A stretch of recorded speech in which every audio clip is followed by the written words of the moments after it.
Bonjour à tous et bienvenue. Alors, une petite dédicace pour Tom et Lucie, mes deux petits-enfants, mais aussi pour tous les loulous de la médiathèque Saint-Pons à Villeneuve, qui, par les jours qui courent, ne peuvent plus venir. Mais moi, je vais essayer de venir vous rencontrer et qu'on garde le lien. Donc, pour commencer, inévitablement, notre souris verte. Une souris verte qui courait dans l'herbe, je l'attrape par la queue, je la montre à ces messieurs. Ces messieurs me disent, trempez-la dans l'huile, trempez-la dans l'eau, ça fera un escargot tout chaud. Je la mets dans mon tiroir, elle me dit qu'il fait trop noir. Je la mets dans mon chapeau, elle me dit qu'il fait trop chaud. Je la mets dans ma culotte. Oh là là, vous sentez pas là? Oh la coquine, elle m'a fait quoi? On compte ensemble? 3 petites crottes. 1, 2, 3. Oh là là, la souris verte, vite, va te cacher. Rentre chez toi. Ensuite, je sais que vous aimez beaucoup Peppa. Et elle vous fait souvent rire, Peppa et Georges. Eh bien aujourd'hui, Peppa, elle a décidé de faire des crêpes. Je suis sûre que la semaine dernière, quelques mamans ou papas vous ont fait des crêpes. Mais aujourd'hui, c'est la maman Peppa qui va l'aider. C'est l'heure du goûter. Aujourd'hui, c'est la chandeleur. Allez, on va prendre un saladier, mettre de la farine et des œufs et nous allons faire des crêpes. Quelle bonne idée, dit Peppa. Maman Pig ajoute donc des œufs, du lait dans le saladier. Puis c'est au tour de Peppa et de Georges de remuer bien fort. Mais pif paf pouf, évidemment, ils en mettent de partout et ils éclaboussent toute la table. Assez mélangé les enfants. Maman Pig les arrête. Maintenant, je vais faire cuire les crêpes. Maman Pig verse la pâte sur la poêle bien chaude et hop, elle fait sauter la première crêpe. Et la crêpe s'envole avant de retomber dans la poêle. Bravo, tu as réussi, s'écrie Peppa. Elle est fière de sa maman. Quelle délicieuse odeur! La première crêpe est prête. Oh, qui veut la goûter? Demande Maman Pig. Moi, demande Peppa et Georges en chœur.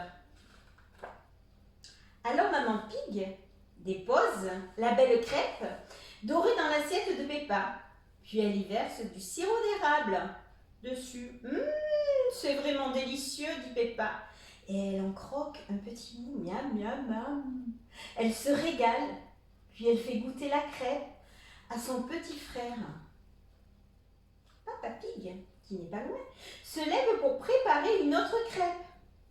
Il verse de la pâte dans la poêle. Je suis un expert pour faire sauter les crêpes, se vante-t-il. Regardez-moi bien, je vais vous montrer comment faire. Le secret, explique Papa Pig en agitant la poêle, c'est de lancer la crêpe le plus haut possible. Et 1, et 2, et 3, et hop, hop, hop. Ah bah alors zut, la crêpe elle saute tellement haut dans les airs qu'elle est restée collée au plafond. Oh non, quelle catastrophe, je l'ai lancée trop fort. Oh, Papa Pig est déçu. Et d'un coup, la crêpe lui tombe sur le nez. Bravo, Papa Pig, tu as réussi à rattraper ta crêpe, s'amuse Peppa. Maintenant, Papa Pig ne voit plus rien. Ne bouge pas, je vais verser lancer un peu de sirop d'érable sur ta crêpe, prévient maman Pig. Oh, gloup, gloup, gloup, la crêpe de Papa Pig est prête. Et en agitant sa tête, hop, il la mange. Et 1, 2, 3, hop là, la crêpe vole encore un peu dans les airs. Et retombe tout droit dans sa bouche. Quel délice, Papa Pig. Tu avais raison, Papa Pig. Tu es un vrai champion pour faire sauter les crêpes, dit Peppa. Et toute la famille éclate de rire. Peut-être ça vous est arrivé dans la semaine. Peut-être papa ou maman a collé la crêpe. Ou peut-être toi, Tom. Ou peut-être Lucie. Ou peut-être pas. Mais je suis sûre que la semaine dernière, quelques-uns d'entre vous avaient mangé des crêpes. On va rester encore avec Peppa. Peppa, elle fait du vélo. Et vous savez, Peppa est une grande coquine. Aujourd'hui, Peppa et sa famille partent faire une balade à vélo. Maman Pig, Papa Pig et Georges prennent un tandem. Tu es sûre que ça va aller, Peppa? Tu ne risques pas d'être fatiguée, demande Papa Pig. Non, non, papa.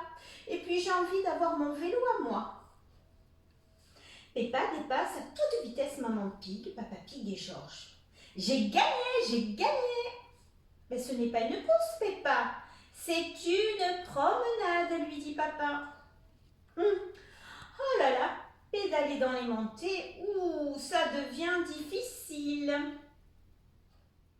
Je déteste les côtes, se plaint Peppa. On a gagné, crie Papa Pig. Mais ce n'était pas une course cette fois-ci, dit Peppa essoufflée. Coucou, coucou les canards, coin, coin, on fait une balade à vélo. Les canards cancanent et Peppa leur répond par un coup de sonnette. Peppa rencontre ses amis qui font du vélo, eux aussi. On va faire une course, lui dit Danny Dog. Tu veux y participer, lui demande Sujichi. D'accord, répond Peppa. Mais seulement si c'est en pente. Vous voyez quand je vous dis que c'est une coquine. Peppa Pig klaxonne pour donner le départ. Tout au long de la course, Danny Dog est en tête. Mais au dernier moment, Peppa le dépasse largement. Peppa arrive la première. J'ai gagné, j'ai gagné. Bravo Peppa, lui disent ses amis. Merci, dit Peppa. Vous savez, je suis très bonne pour faire du vélo dans les pentes. À présent, il est temps de rentrer. Ouh là là, je suis fatiguée, souffle Peppa. Papa, je peux prendre ta place? Et Papa Pig revient donc à la maison sur le vélo de Peppa. Tu aimes bien mon vélo, papa? Oui, répond Papa Pig, même s'il est un peu petit.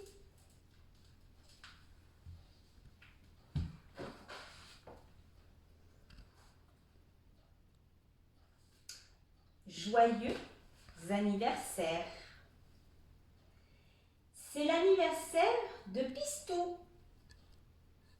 Maïs apporte un gros gâteau.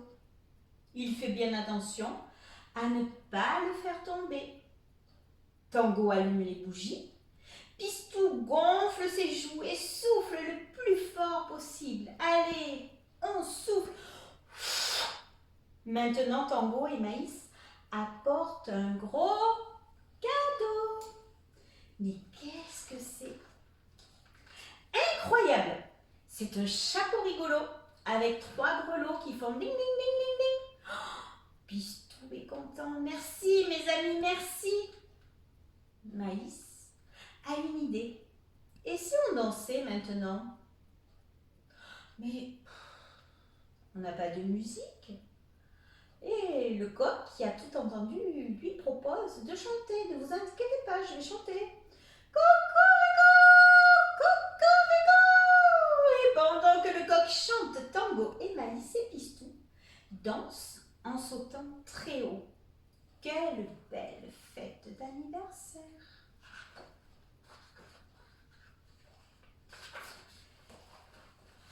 La chèvre gourmande. Il était une fois une chèvre qui s'appelait Biquette. Elle en avait assez, mais assez de brouter l'herbe de son petit pré en pente. Tout le temps, elle grognait. De l'herbe, toujours de l'herbe. Alors un beau matin, alors que tout le monde dort, elle s'aperçoit que la porte est ouverte. Elle décide alors de sortir de son pré. Heureuse, Biquette se promène dans le village endormi. Soudain, elle découvre alors un superbe potager avec des salades, des choux, des carottes, des radis. Oh, un paradis pour les chèvres. Biquette entre dans le potager. Et voilà qu'elle croque à tout va. Une grand-mère sort de sa maison.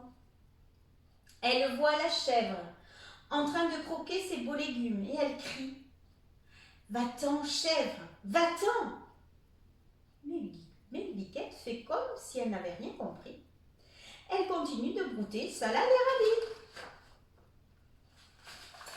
Alors, la grand-mère va demander de l'aide à son chien. Le chien lui obéit. Il montre les crocs à la chèvre et la prévient.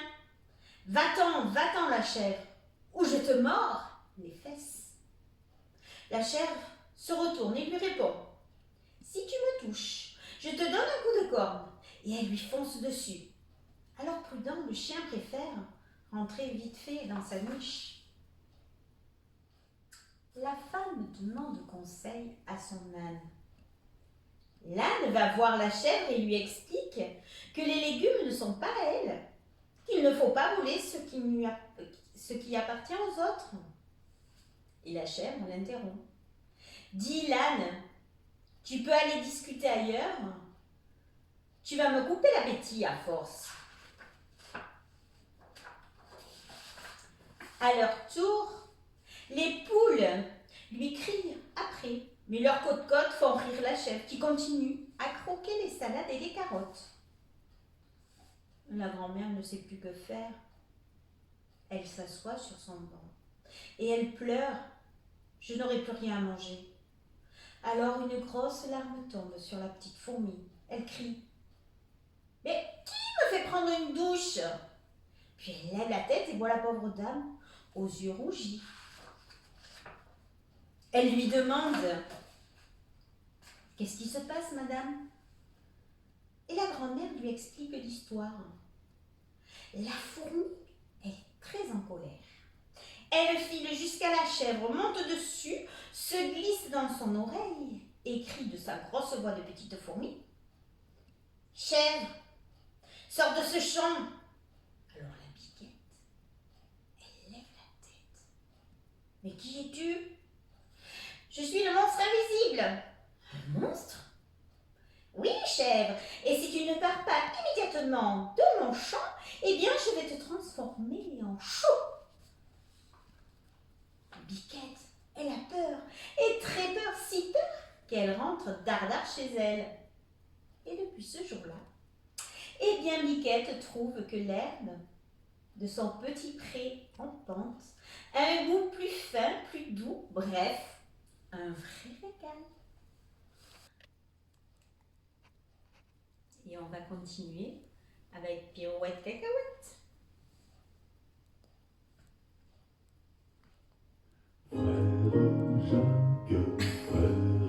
Problème technique. C'est un petit homme, pirouette cacahuète. Il était un petit homme qui avait une drôle de maison, Sa maison est en carton, pirouette, cacahuète. Sa maison est en carton. Les escaliers sont en papier, Si vous voulez y monter, pirouette, cacahuète. Si vous voulez y monter, vous vous casserez le bout du nez,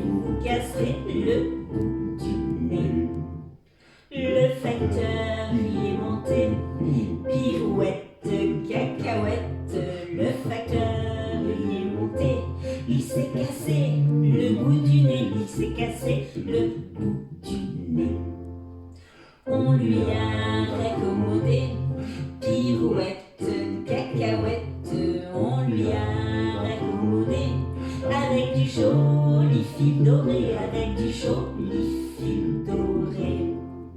Le beau fil s'est cassé, pirouette, cacahuète, le beau fil s'est cassé, le bout du nez s'est envolé, le bout du nez s'est envolé. Un avion à réaction, pirouette, cacahuète, un avion à réaction, attraper le bout du nez, attraper le bout du nez. Mon histoire est terminée, pirouette, cacahuète, mon histoire est terminée. Messieurs, mesdames, applaudissez, messieurs, mesdames, applaudissez. Voilà, un petit problème technique, mais on va remercier quand même Cyril qui a la technique. Et je vais continuer et terminer par un kamashibai. Vous adorez ça? C'est le théâtre de bois ou de carton chinois. Et j'ai choisi la couleur des émotions. Alors vous le connaissez tous parce que je sais que vous êtes venus pour certains à la médiathèque. Tom et Lucie aussi, vous connaissez. Allez, c'est parti. La couleur des émotions.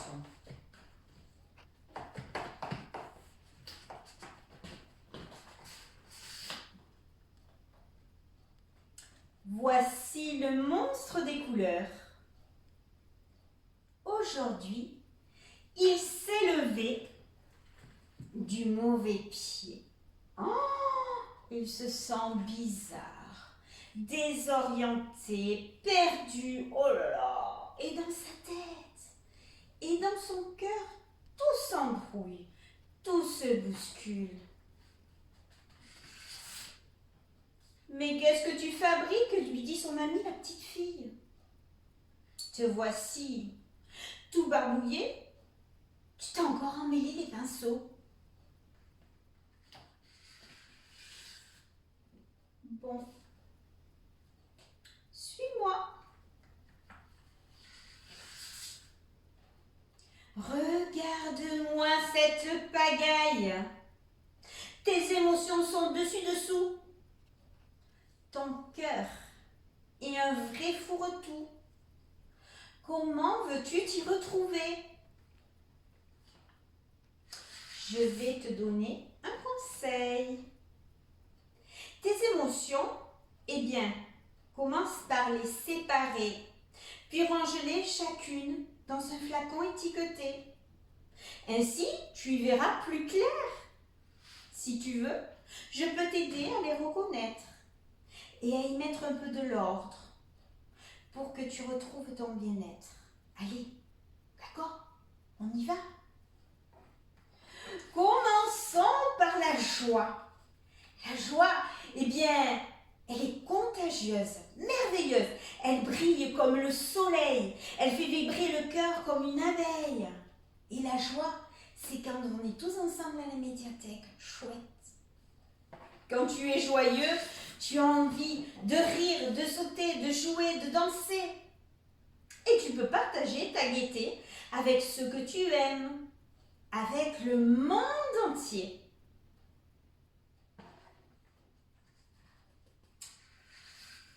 La tristesse nous accable, immense comme la mer, mélancolique comme le jour de pluie.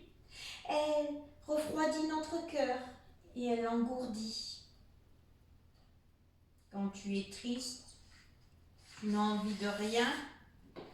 Si quelqu'un te manque, tu te sens seul, abandonné. Parfois, les larmes coulent de tes yeux. La colère. Alors la colère, elle est dévastatrice. Elle éclate comme l'orage. Elle allume notre cœur. Elle brûle tout sur son passage, telle une flamme destructrice. Quand tu es en colère, tu as l'impression d'exploser.